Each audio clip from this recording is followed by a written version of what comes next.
Hey Bookaholics, and welcome to a nice chill video where I'm just going to be going through all of my stats and my series that I've read this year. I've got you here on screen record, so if I'm looking this way it is because I am looking at the screen, but this is just me going through all of the things that I have in my call pile as we are now at the halfway point of the year.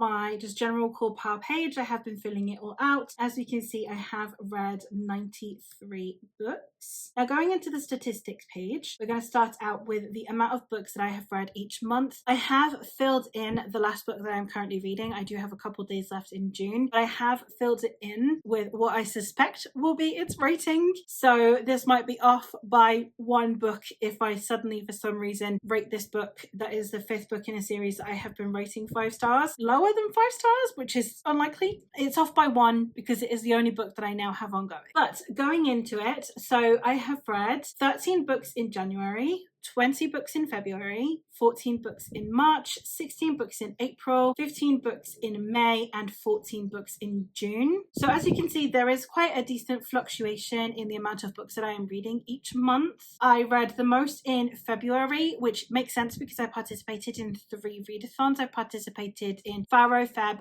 Blackathon, and Polathon that month. But if we switch on over to the pages read per month instead, we do have a considerable change because we have the line of where I am at with my page count being very, very close. So the fluctuation in the amount of books does not transpose onto the amount of pages read. So I guess that means that on the months that I'm reading a lot more books, I'm probably reading shorter books. So here we have that I have read 6,691 pages in January, 7,262 pages in February, 7,116 pages in March, 7,030 in April, 7,075 in May, and 6,747 in June. So again, all very, very close. They're all close to or over 7,000, with my best month being February and my lowest month being January, which is exactly the same to correlate with the amount of books read. Now with DNFing, I have in fact DNF'd 4 books so far. 1 in February, 1 in March, 1 in April, and 1 in June, which is a shame, but you know, it is one of those things. So in February, let's go see which one I DNF'd because it's been a while. So in February, I DNF'd A Fire Endless, which is the 2nd book in the River Enchanted series. In March, I DNF'd The Black Prism, which was a second chance author for me, so it wasn't very surprising. In April, I DNF'd Illborn, which makes me really sad because it was one that I was really anticipating, but I just really was struggling to get into. And then in June, I sadly DNF'd Legends and Lattes, which is a lot of people's favourites, so clearly I'm in the minority there, but those are the only 4 DNFs that I've had so far. I've only listened to 1 audio book so far this year as well, which is The Water Outlaws, and I really enjoyed. Moving into the languages I've read the books in, I have read 3 books in Spanish, and then I have read the other 89 books in English. Seems about right for my ratio because there aren't very many fantasy books that are written by Spanish authors, which with fantasy being my main genre, it means that I just inherently read less in Spanish. As to the reading method, I read 1 mixed media, 1 audiobook,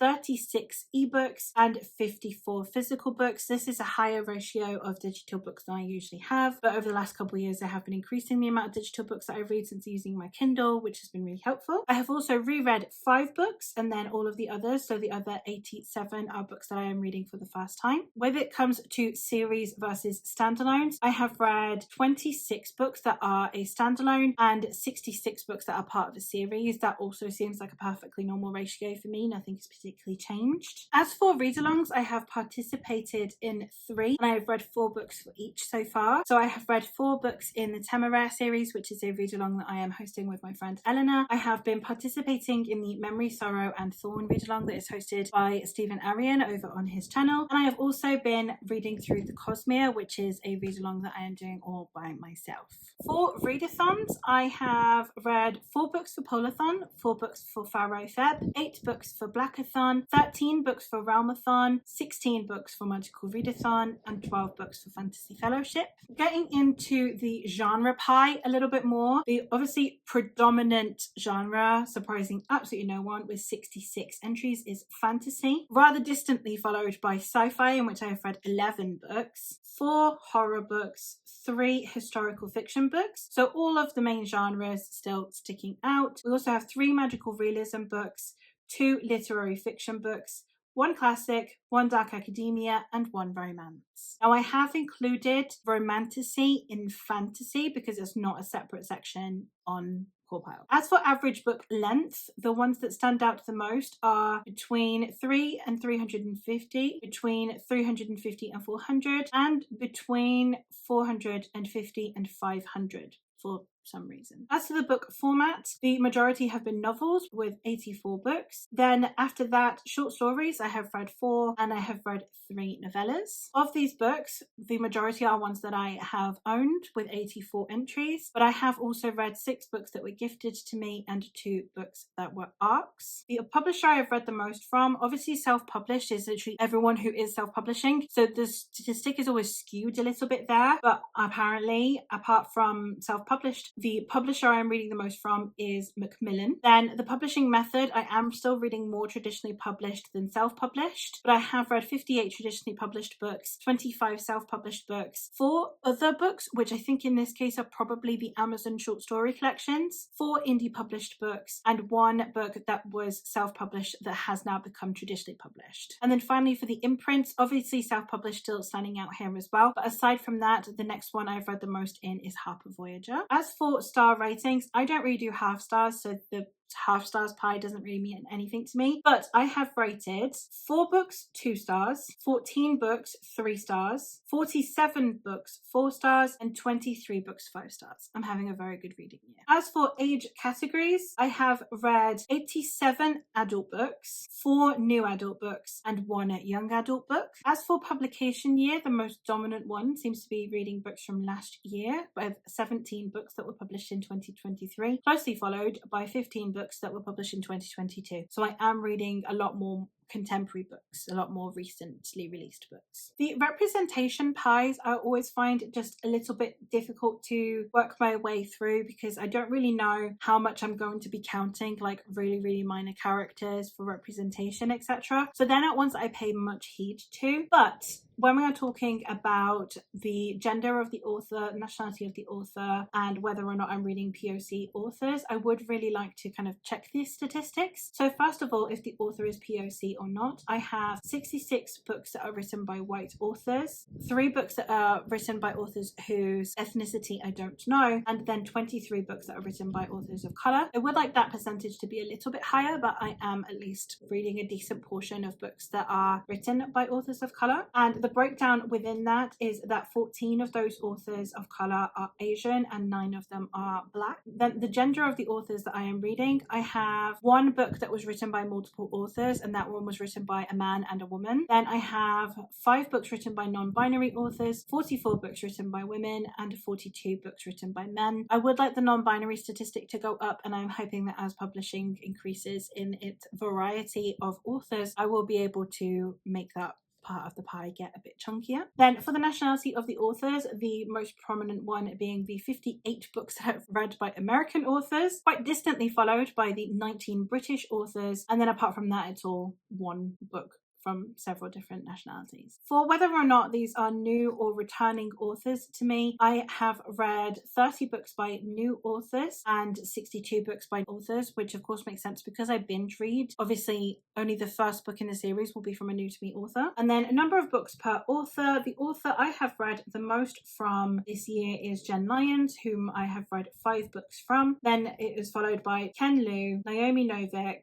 Tad Williams, and Brandon Sanderson with 4. And now getting into the series tracker. I have in some way engaged with 33 series this year, and of those I have 12 series that are ongoing, but within the ongoing ones, 6 of them are ones I am up to date on. I have finished 14 series and I have DNF'd 6. Going through the specifics, we have the Drachano series, which I have started. I own all the books in this series, but I've only started it because it's not one I'm interested in binge reading. We have the Strange Frontier series by Jennings Zabrinsky, which I have read both the prequel novella and the first book, which means that I am up to date in this series. We have The Echoes of the Fall by Adrian Tchaikovsky, which is a series that I binge read and have a dedicated series review for. We have The Keeper Chronicles, which I started last year and concluded this year, and I also have a dedicated series review for. Memory, Sorrow and Thorn by Tad Williams. I have marked this as 4 books, but it could also be marked as 3, but since I did read the last book in 2 separate installments, I have marked it as 4.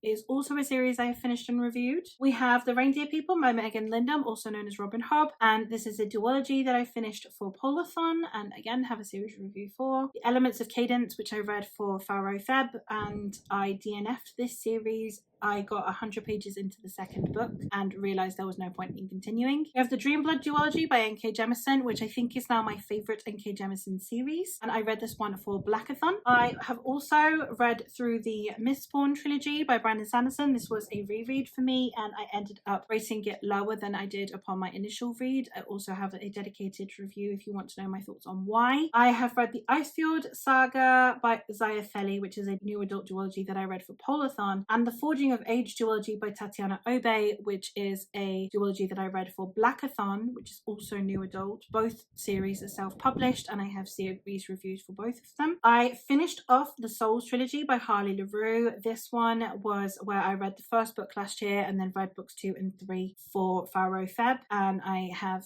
therefore concluded this trilogy and have a review for it. We have the Temeraire series by Naomi Novik, which I have read 4 books in this series now, so this is one that I am just under halfway through. It's a 9-book series and I'm reading one a month as part of the read-along. We have the Innisfail series, where the first book was sent to me and I really loved it, so I picked up the rest of the series and I have now binged the whole trilogy. The Articles of Faith is a epic fantasy duology, which I also have binge read.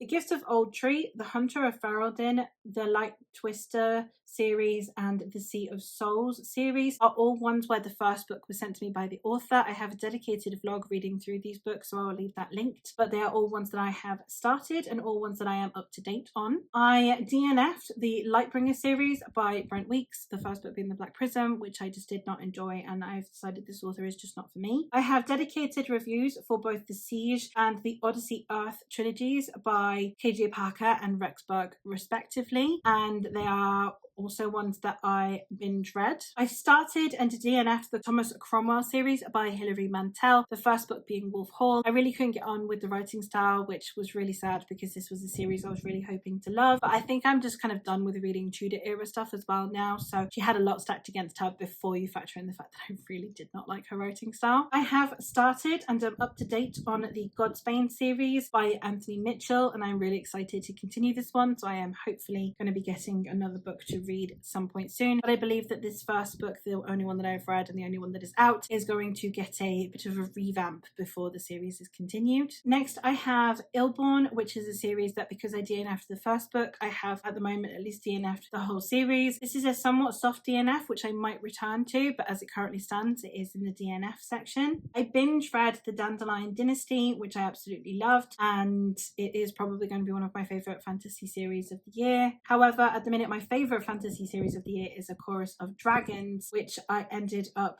reading all 5 books in this month of June. As I said, I do technically have the last book still ongoing, but I know it's going to be 5 stars, and this is probably my best series of the year so far. I did start The Dark Tower for what it's worth. I immersion read-ish the first book and I didn't think very highly of it, but I am probably still going to continue anyway. I am joining a read-along for the Of Blood and Bone series by John Gwynne, so I will be reading 1 book a month for the next 3 months of this one. So I started it in June and I will be done by September. I DNF'd Legends and Lattes, meaning that I have DNF'd this series. I have no interest in reading Bookshops and Bone Dust, and I have also DNF'd The House in the Cerulean Sea. I did read the first book in its entirety and I enjoyed it well enough, but not enough to feel like I need more books in this world or need to read more books with these characters. Another series that I have started and am therefore up to date on on is the Chaos series by A.E. Cosby. This is a romantasy